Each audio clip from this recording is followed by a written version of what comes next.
At the class reunion, someone asked my husband, "Who was your secret crush back in high school?" Carter Delgado glanced at me briefly, then turned to the beauty queen sitting beside him. Mia. Mia Prescott's eyes went wide with shock. "Then why did you ignore the love letter I wrote you?" Carter froze. "I thought you liked Brendan Lawrence." One question led to another, and piece by piece, the misunderstanding from all those years ago unraveled. Mia's love letter had ended up in the wrong bag. That single mistake had kept them apart. Mia's eyes turned red in an instant, and Carter's face filled with stunned regret. The people around us started making snide remarks. "Come on, how is that dramatic? A love letter that just happened to end up in the wrong bag?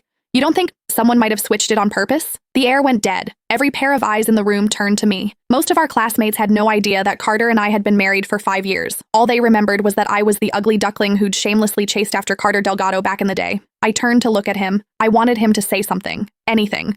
Even just one sentence, that he was the one who'd pursued me. But he said nothing. Just like the rest of them, he stared at me with an unreadable expression.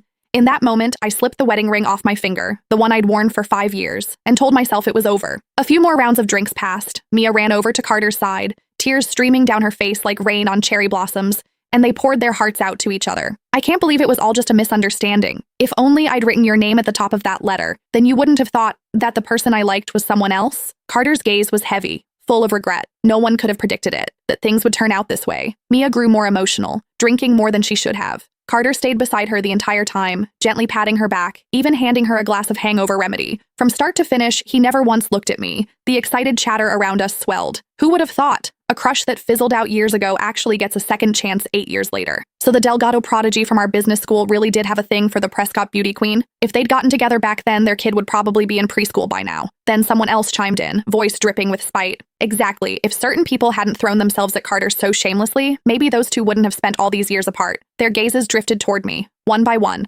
Not quite direct, but impossible to miss. I clenched my fists, pressed my lips together, and said nothing. The whispers continued. Then one of the more outgoing classmates slid into the seat beside me, leaning in close. "Serena Whitmore, was it you? Tell the truth. Did you swap the love letter on purpose so those two would miss their chance?" My expression turned cold. I was about to say it wasn't me, but the crowd erupted before I could speak. I'd bet money on it. Everyone used to say Carter and Mia were the golden couple. They were obviously into each other. The only one who didn't get the memo was Serena, pining away, staring at Carter every chance she got. We all saw it. The second evening study hall ended. She'd drag him out to the track field. Who knows what other stunts she pulled. Swapping a love letter? That's nothing for someone like her. Obviously she did it. Do we even need to ask? None of them knew that Carter and I were together. 8 years as a couple, 5 years as husband and wife. They only remembered that I used to hang around Carter a lot. They assumed I was the one chasing him. A lovesick nobody reaching for someone out of her league, desperate to land the golden boy, but they didn't know the truth. From the very beginning,